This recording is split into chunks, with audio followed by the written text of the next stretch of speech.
Hi, everyone. Welcome back to the kingdom. Okay, first of all, I apologize for the audio on the last episode. I was editing it the whole time. I'm like, why does it sound so bad? I hope it doesn't sound bad because of this room. Like, I hope this room is not the reason why the audio is so bad because I just moved everything in here. So, what am I going to do? And it dawned on me that I was probably recording from my computer's audio instead of like the microphone audio. Let me check if it's actually. Yeah, I have faith that it's actually picking up the mic now. So hopefully it's way better than last time. Um, I it's I'm I'm very happy to be here. It's been a while. I feel like I need to catch you guys up on a lot of stuff. Like my brain is going 100 miles an hour because I feel like there's just so much that I haven't said. And also because of this throne, I feel very fancy. I feel like I need to dress super sharp when I sit on here. So, yeah, welcome again. And hi, if you're new here, my name is Karen Adokora and I am the host of the Welcome to the Kingdom podcast. I just came back from LA a couple of days ago. I spent a week in LA, and so I kind of wanted to delay the recent episode because I didn't want to have one episode on the throne and then like be gone in LA for a while and then come back again and be like, hi. So I just wanted a seamless transition to the new visual. And yeah, I really liked LA. Like I thought I was a New York girl, and I feel like I'm still a New York girly. You know, it's only been almost 7 months. So I feel like I still am a New York girl, but something about LA just really, really touched my heart. So don't be surprised if I end up moving to LA. Just this is a forewarning that you will probably see me move to LA soon. Not too soon, but somewhere in the near future. So I want you to be mentally prepared for it. But it was a fun time. It was so relaxing. I really enjoyed it, and I, spent time with God, spent time alone, spent time with friends, and it was so deeply nourishing to the heart. Like, and I feel like that's something that you can't find in New York City. I feel, or maybe you could, but it's just rare to find in New York City because I think that the nature of the city is that everything is so quick and you hang out with somebody, you grab coffee. When the coffee's over or coffee's done, you gotta go. So everything is just so like short, attention span is short. We're not really giving people our time, our full time and energy. And I think that LA really taught me to just slow down and give everything I am my full attention. Like everything I'm doing, whoever I'm with, just living life slow. And I want to live life slow. I don't want to be in a rush because life goes by so fast anyway. So what am I rushing for? And that's what I learned in LA was just like living life slow, going on walks, all this stuff. But thank you for the warm response to the new setup and to the throne. It was very, very fun. I was wondering, I was like, wait, the the views or the listens on the throne episode is so much smaller than normal. And I was a bit bummed. Well, because I'm like, well, first of all, the audio wasn't that good. But second, I did tell you guys to pause and go watch it visually. So that's probably why Spotify is telling me, like, half the people, it was like half the number of people who normally listen. And duh, because I told you guys to go watch it. So thank you for loving it as much as I do. I really, really I enjoy it. I started working here. I started eating here. I feel like whenever I sit here, I just feel powerful and that I can do anything. And sometimes I also think that, or I envision God sitting on here, like, in the nighttime. Like, I just like, oh, he's just chilling on his throne, like, looking over me. And whenever he sees that I want to sit on it, he just gets up and moves and just stands next to me. But normally he's sitting on it. And I think that when he's sitting on it, there's a presence, there's just like an aura. And I want to preserve that aura.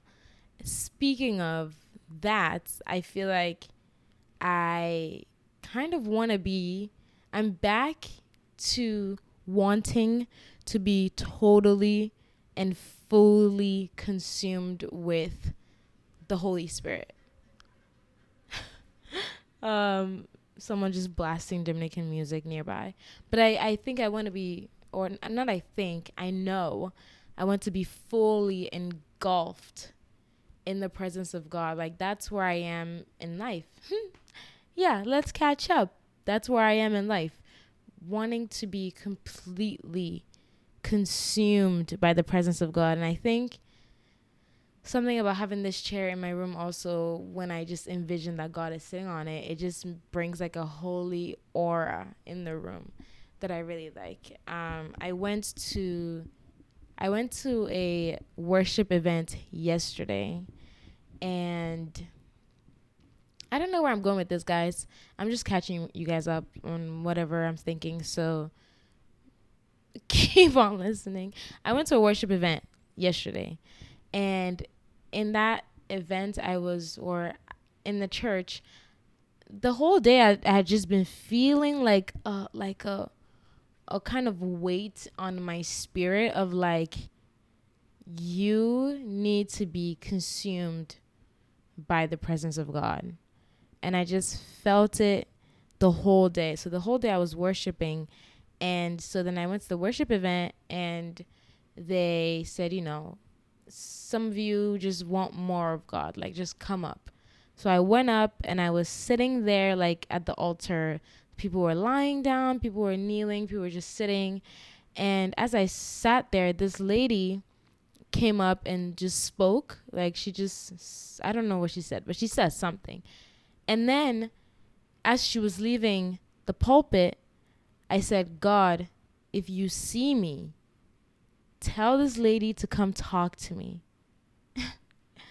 Because I just wanted him to, I wanted him to acknowledge that he's doing something in me at that moment, and I don't know what it was. So I was like, okay, I need you to confirm that you are telling me this thing. So let me make it more simple. Like, all day I feel like God was speaking to me, right? I feel like he was just telling me, like, I need you in a season of just pure and utter worship every single second of the day.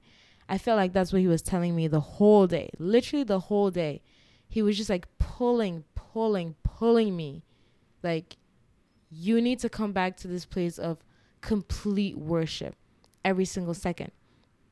And because I feel like I had just kind of like, I don't think my walk with God is not, I don't think it just ebbs and flows. But I think recently I just been kind of like la la la la la la la, and just kind of like more interested in other things. Like, I'm interested in getting money because I have none. I'm interested in growing an audience. I'm interested in like all these, like, surviving, and I've been really concerned with how I was going to make a living. And I've just been more interested in that. I'm more interested in the things that I can see. And I was kind of like, yes, God is my king and he provides for me. But I wasn't really like interested in him that much. Because I'm like, okay, yeah, I have a relationship with him. We're cool. But like, I need all these other things. And so the whole day yesterday, I feel like he was just telling me like, I need you to be interested in me again. And so when I went to the worship event, I was saying, okay, God, I feel like you're telling me this, but so just like confirm it for me. So I said, if you see me right now, if you see me, tell this lady to come talk to me. And as soon as the lady left the pulpit, she just goes behind me, circles back, kneels beside me. She says, "Can I pray for you?" And I want to say I was shocked, but I wasn't shocked. I really wasn't shocked because God does that all the time where I would just tell him something point blank, period, and he just does it. Like, we just have that kind of communication where I'm just like, I just tell him something and he's like, okay, bet. So when it was astonishing. Don't get me wrong, because I was like, okay, wow, you actually see me. Because what would have prompted her to come kneel next to me and ask to pray for me?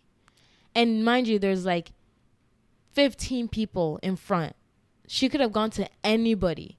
She also didn't go to anyone else. Like, after praying for me, you would think, oh, maybe she's just praying for everyone. No, she just came to me. And she came to me right when I said, God, if you see me, tell this lady who's leaving the pulpit right now to come talk to me. It happened in like maybe a 3-second span of her saying something. She's done talking. She's leaving. I said, God, if you see me, tell her to come talk to me. She leaves, walks behind me for a second, then comes right back, taps me, kneels next to me. Can I pray for you? And I was like, wow. And then she just goes on to say that she just sees me ascending into the secret place. And the secret place is obviously just like, I don't even know how to describe the secret place, but to me, the secret place is the place that I'm describing, the place where you are completely and utterly interested in everything of God and you care about nothing else. I feel like that's the secret place. So then she tells me, I see you ascending into the secret place like a helium balloon, and you're just going up, up, up, up, up. And I was like, wow.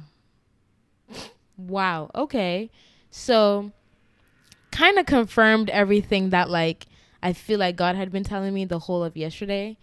And by yesterday, I mean Friday. I'm recording this on a Saturday. So yeah, crazy, right? The things that happened to me, you would not believe. So yeah. And then I also posted a YouTube video about getting healed from sickle cell. And it was a really big deal. Like, it was a really big thing for me to say. I felt like I had been getting nudged to make that video for a little bit now. And I had already told the testimony at my church back in Massachusetts, but that was when I had been freed from it for 2 years. And I thought, I can't make a video about this. I've only been free from it for 2 years. So then now it's almost 3 years. I was like, okay, I think I can say it now because I didn't want to like say it and like jinx it. But God would never, I don't think God would make me boast in him. And then like the opposite happens, except for if you're Job, poor Job.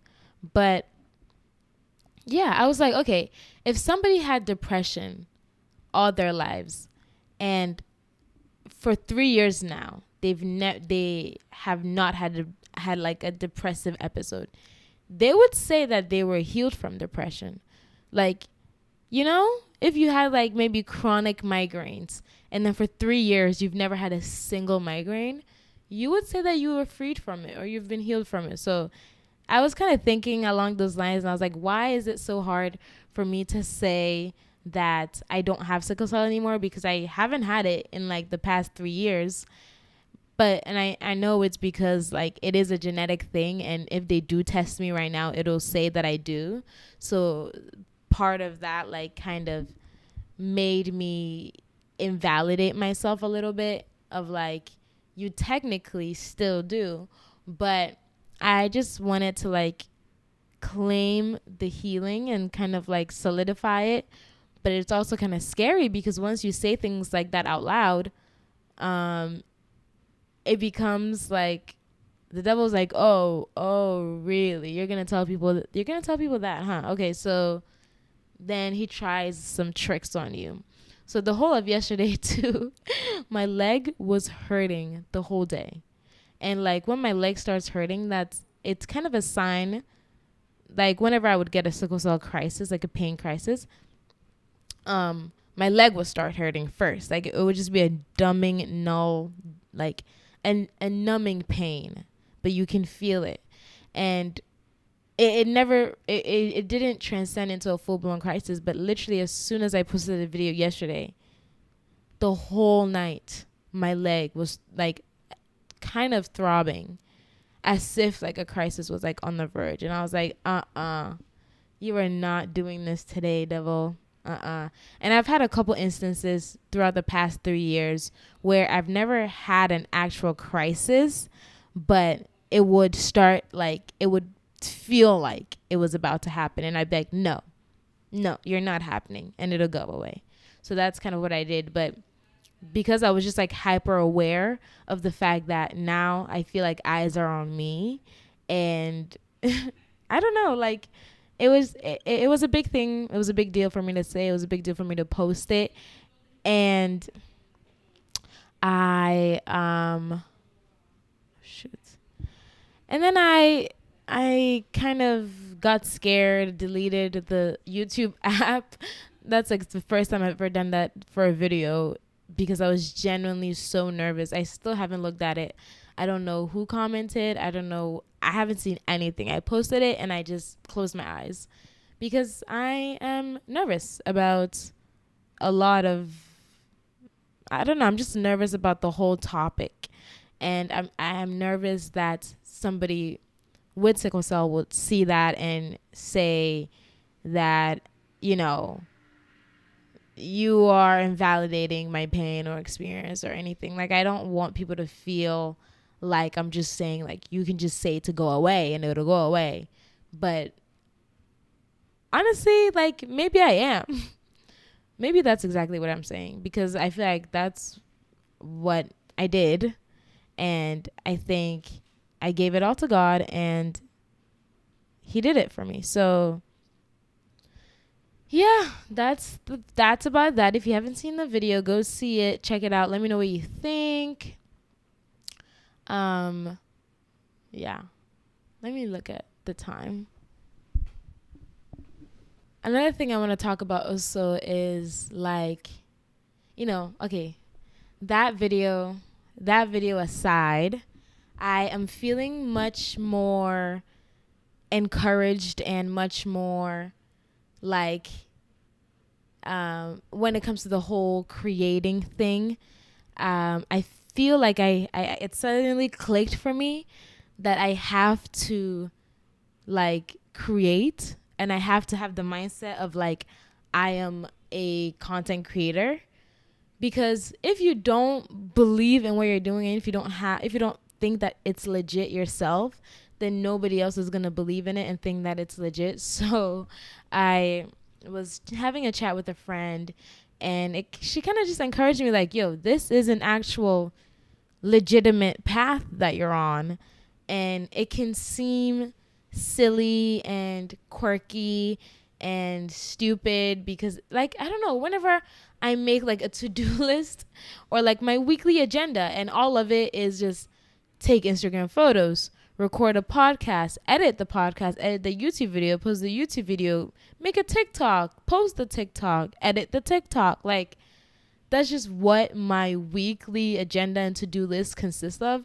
And when I look at that, it seems so silly to me. It seems like, what are you doing? Like, what are you doing? It seems so silly. But I was talking with her, and I just kind of, got the realization, or like the little aha moment of like, no, this is a lot of things you're doing. This is a lot of work. You're putting in so much hours into this, and this is a legitimate source of income. Like, Influencer marketing is a $1 million, multi-million dollar, probably $1 billion industry.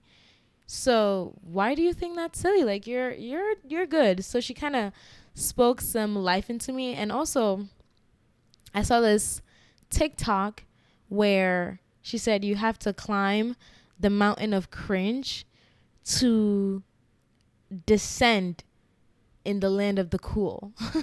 So like cringe is right here, or like normalcy is right here. Then there's a mountain called cringe. And as you keep going up that mountain, you keep cringing at yourself like, why am I actually taking why am I actually recording this morning routine, and why am I actually putting effort into this morning routine?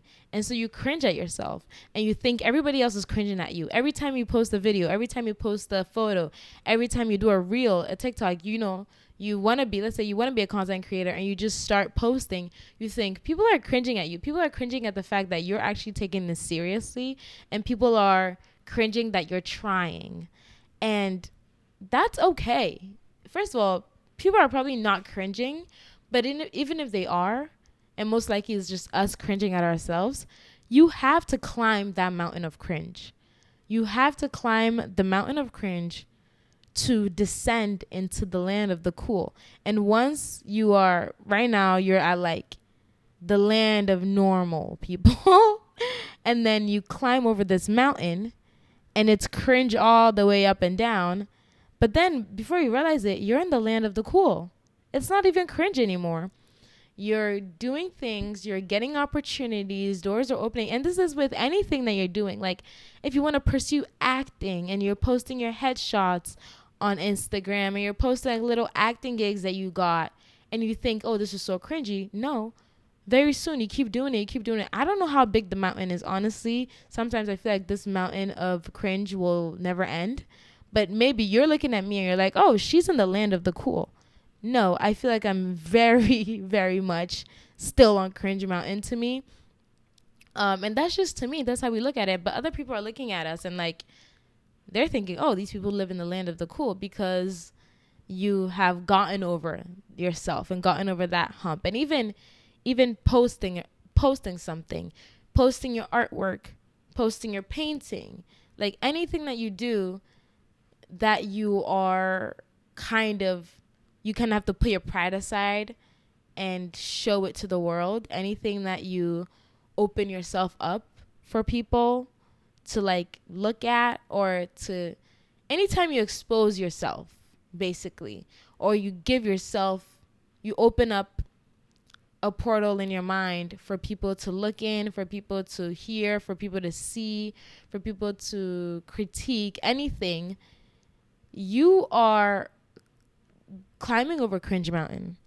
And you have to do that to get what you want in life sometimes. And it really just hit me, I understood for the first time that you have to climb cringe mountain. And that is okay, because before you know it, you're going to look back and you're going to say, wow, I really climbed this mountain of being vulnerable, opening myself up, looking silly on the internet. But now look, now I am right where I wanted to be. And now I've opened up the doors that I wanted to open up. So I am I fully accept the fact that I am on cringe mountain. And I probably will be for a little bit. To me, maybe not to you, but to me, that's just how I look at it, and that's fine. And it's okay. It's okay to cringe at yourself, and it's okay for people to cringe at you. You have one life, and you might as well try your hardest to get over the mountain and get over yourself and do it. And I also got another realization. This was the week of realizations. We're realizing that we need to be completely in love with God again. We're realizing that we do need to climb over cringe mountain to get what we want. But then I'm also realizing that for a long time I have been kind of not trying as hard as I could. Like I just haven't been trying as hard as I could um, because of this whole thing about cringiness. Like, I can say, oh, this video didn't do that well because I, I didn't really care about it. Like, I didn't really put my all into it. This video didn't do that well because I didn't even care about the thumbnail. This podcast episode didn't do that well because I didn't even try hard enough. Like, this reel didn't do that well because I didn't even edit that well. Like, we're trying, or me, I was trying so hard to look like nonchalant about the things that I was doing. If it looks like I don't care enough, then maybe people will not cringe at me. Like, if it looks like I'm not trying hard, if it looks like I'm just like a cool, easy breezy girl that doesn't try hard, and you're just like, oh, just new video out, don't even care how it does. Like, I just don't even care. I just posted a silly little vlog. Like, I really don't care about it. Like, you can watch it if you want. That's kind of like the mindset I was in, because I was trying to make it seem that I didn't care about what I was doing, and that was a way for me to cope with the fear of failure.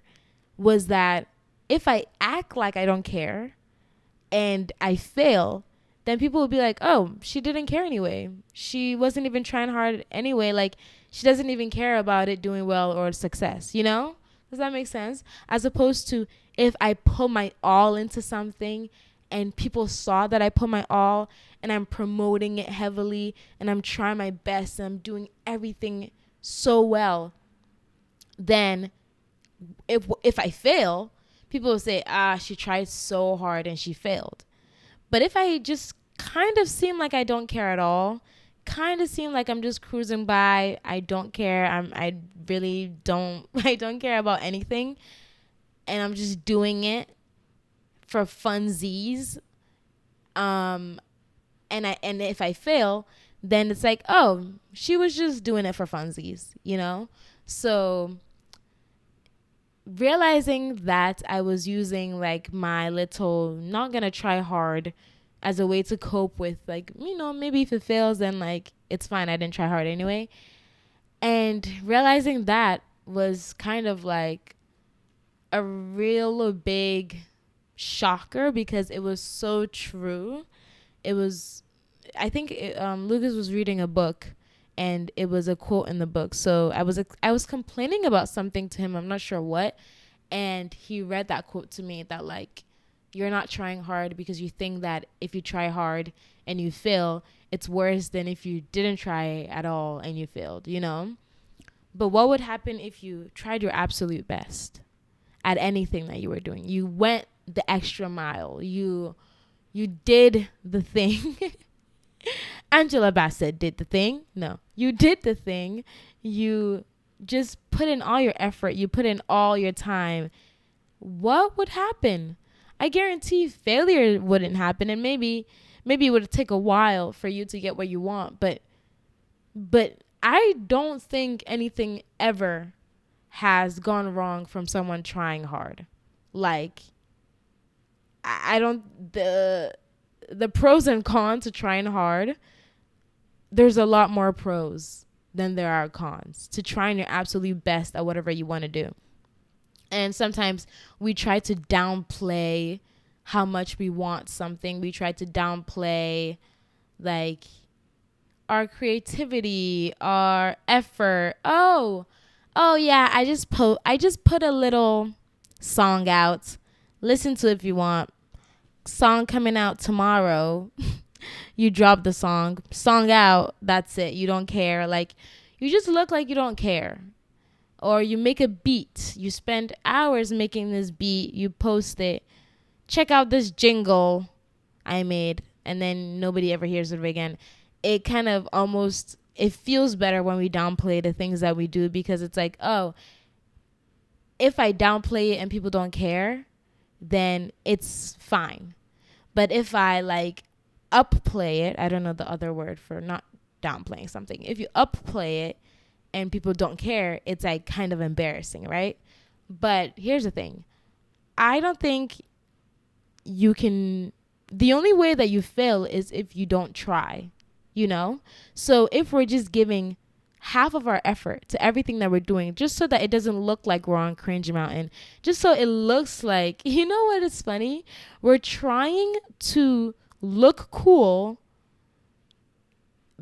We're trying to get into the land of the cool. And by the land of the cool, I mean when you get to a point where everything you're doing seems legit to you, seems legit to others, and you're content with the fruit that is coming out of whatever you sowed.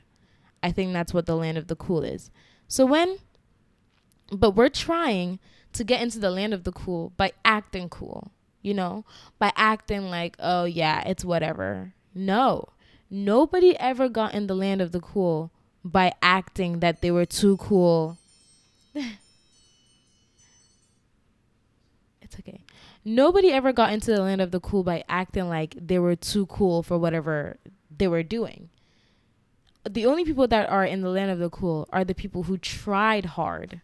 Like, nobody just nonchalantly gets their way onto the Oscar stage or like Hollywood Walk of Fame or I don't know, Jimmy Fallon. I don't know, whatever counts as like success to you. Nobody ever got there by acting nonchalant about their craft, by acting like, oh, it's whatever, like let me just weasel diesel I don't know, my way into this Oscar nomination or Grammy win. Nobody did that. People put their all into it. They put their all their time, their money, their resources into whatever they were trying to achieve. And in the start, they probably looked cringe. Like, I saw this thing where the Michael B. Jordan's like high school people, classmates, would make fun of him because he'd walk around everywhere with his headshots. And now look at him. And on that time, he was probably just ascending on the cringe mountain. And he probably got to a point in time where he was at the top of the cringe mountain. Like, everybody looked at him and was like, this is the cringiest guy I know. And then they just kept going, boom. Now they're in the land of the cool. So this is a new kind of mindset, I guess. I didn't even do what I'm welcoming and exiling. So I guess I'm welcoming cringe mountain, I'm welcoming trying my absolute best at what I want to do. Like, if I want to do content creation full time, I am going to put my all into it. And I know that it is possible. So I'm going to do it. And I am doing it. Obviously, I don't have a job right now. So this is all I'm doing. So how am I going to nonchalantly do content creation full time? It doesn't even make sense. You have to put your all into it. And realizing that I have to create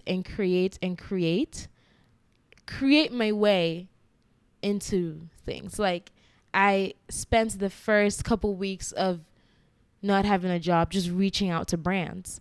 And I was getting discouraged because I wasn't getting many responses. But then I was like, wait, you have to turn it around. Instead of spending time reaching out to brands for money, spend time creating. Because when you're creating, very soon they will reach out to you because you're creating, like you're doing what they're going to pay you to do anyway. But if you're not creating at all and you're like, hey, can you pay me to create? And they're like, you haven't created this whole time. Why would I pay you to do that? So yeah, and even the whole concept of posting, especially even on Instagram, like, I realized that the only people that were posting consistently were the influencers. So if I want to be an influencer, what am I going to do? I'm going to post consistently, because the only people posting consistently are influencers. And I'm over here caring about what people from my high school would think, what people from my college would think if I'm posting 4 times a week on Instagram, because nobody I know in my personal life is posting that much on Instagram. But then I look at who I'm following. Who do I follow for outfit inspo? Who do I follow for Jesus inspo? Who do I follow for aesthetics? Who do I follow for... The people I follow are the people that are posting consistently, giving me something to get inspired by, giving me something to go on Instagram for. The only people that were posting 4 or 5 times a day, 5 times a week, like every day, basically, we're the influencers. So, duh, if I want to get in, I got to get with the program and not think about, am I bothering people by posting too much? What does this look like? Is it cringy? Like all these things. So, I hope that eased you if you're thinking about anything. And I know I only speak for like content creation because I don't know what else that you are trying to do with your life. But in a similar fashion, if you're trying to do something with your life, you got to see what the people that are already there, what are they doing? And then you got to go with the program. And you can't say, I want to be like a musician, and then you never, ever sit down to create or record or write. What do you think the people that are artists, are songwriters, what do you think they're doing? They're recording and writing, you know? They didn't get there by not doing it. Obviously not. Else we wouldn't know about them. So, yeah, that's my little tidbit on that. Another thing that has been on my mind recently is the whole concept of dreams, and mostly like like what happens when we sleep, you know? And that can be a whole different podcast episode, but recently, and this has been happening for a while, where I just have the most insane dreams, like the most ridiculous, like, I don't know, just the most crazy dreams. And none of it makes sense. They're usually bad too. They're usually very like horrific and terrifying. And I wake up and I'm scared and I'm just like, what does this dream mean? If it's not scary, then it's something just super confusing and like just very ominous. Like, what does this mean? And so, one time, like, it's not one time, last week, I was just having a bunch of days in a row where I was just having like the worst dreams ever. And I also had sleep paralysis when I was in LA, where I don't know if you guys know the not a YouTuber, the TikToker. He's light skinned with blue eyes and he's like super conservative. I think his name is Christian Walker. I know his name is Christian. I don't know if I think his name is Christian Walker. Yeah. And I literally had a sleep paralysis where he was in my room. Isn't that so weird? And it's just like, why did whatever spirit come in the form of this random TikToker that I've probably seen on my feed like twice? And it's not like I saw him right before I went to bed. Like, I haven't seen any of his content in a minute. And like, also one time, I got sleep paralysis, and Dwight from The Office was in my room. Like, it's just the most random things. So I was just having a couple of days in a row where I was having a lot of crazy dreams and like paranormal activity while I sleep. And I know that's something that I definitely have to like keep praying about and keep like seeking God's, divine intervention in that, because it really is scary. And I don't like it at all. And that's why sometimes I just imagine that God is sitting on this throne while I sleep, because otherwise I wouldn't be able to sleep. But I know one time when I woke up from one of those crazy dreams, I think maybe on Wednesday night. So Thursday morning, I wake up and I'm like, God, you have got to start telling me what these dreams mean. Like, these dreams are so absurd and so complicated, and it doesn't make sense. Like, you've got to start telling me what these dreams mean. And then the next day I go to sleep, right? I have another dream. And this dream was super long-winded, like just a whole bunch of things that are just going on. I don't know. And then in the dream, I find myself in a house. And in the house is very big. And I'm very tiny in the house. And I look up, towards the windows of the house. And I see that the window is being scrubbed, like as if it wasn't a car wash. You know when you go through like one of those automated car washes, and there's soap splatters, and the machine comes and like scrubs the windshield. Yeah. So the windows of this house that I was in the dream was getting scrubbed like as if it was getting passing through a car wash. And I had just told God, you've got to start telling me what these dreams mean. So I'm standing there in the dream, looking up, thinking, like, what does this even mean? And as soon as I said that in the dream, God tells me what the dream means. So I'm looking up, the window's getting scrubbed, and I hear a voice that sounds exactly like my voice, but it's not my voice, obviously, because I didn't say it, because I am confused on what this dream means. So then I hear my voice coming from somewhere else saying, the thing that you think you need to clean yourself of is the thing that I'm going to use to make you shine. And I was like, huh? Because it was my voice, but obviously I didn't say it. And then in that moment, I realized that it's God telling me what this dream means. So then he repeats it again. He says, the thing that you think you need to clean yourself of is the thing that I'm going to use to make you shine. Like just that sentence. And then boom, dream was over and I woke up. And then it just kept ringing in my head. The thing that you think you need to clean yourself of is what I'm going to use to make you shine. And I was like, wow. Wow. Well, thank you, God. Thank you, Jesus, for explaining to me what the dream meant before I woke up. That was very nice of you. I asked you to do that and you did it. So thank you. But also, like, such a deep sentence. So I spent the whole day, Friday, just thinking, oh no, I think Thursday? I don't know. I'm getting my days confused. But I spent the rest of the day thinking, what what do I feel like I need to clean myself of? Like, what is God trying to tell me? He's obviously trying to say, like, there's something about you that you think is dirty and you think you need to clean yourself of it. But that's exactly what I'm going to use to make you shine. So I was like, is it my hair? Because I wanted to, get I wanted to get my hair done, and I was like very upset about that before that night before I slept. So I was like, is it my hair? Like, is it what is it? I don't know.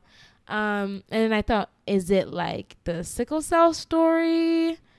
Like, what is it? I don't know. And maybe it wasn't even like for me. Maybe it was for me to say it out loud to you.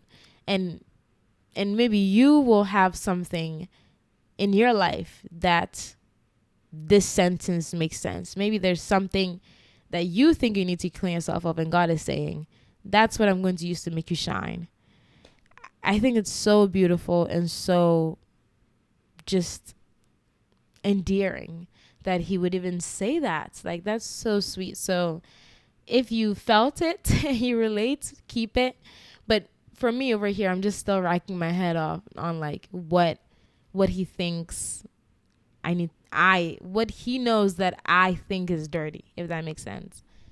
And a couple things come up. Like, there's a lot of things that maybe I'm just like embarrassed of or ashamed of or something, but I don't know exactly what he means, like exactly what he's referring to.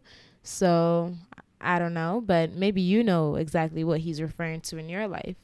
So I thought that was super cool that he spoke to me that way in the dream, and then spoke to me that way in the worship night by letting the lady come speak to me exactly when I said, let this lady come speak to me. So I just feel very seen by God recently. I'm feeling very seen. Moral of the story, I'm feeling very seen. I'm feeling very assured. God's like, I see you, girl. I hear you. You said to explain your dreams, and I did. He said I should give you a sign that I see you, and I did. So he's just like, I see you. I see you. Yeah. And I think that's it. I don't know what I'm doing for the rest of the day. It's Saturday. I'm probably going to go to Trader Joe's. I'll be back next week, and I will start the podcast off with what I'm welcoming and exiling, because I haven't done that in a while. But thank you so much for listening to this episode. I said so many different topics, but I'm feeling very passionate about all of them at the moment. So I couldn't just do one episode on one thing. I just kind of wanted to talk about everything. I love you. I do. Thank you for listening. And I'll see you in another episode. Bye-bye.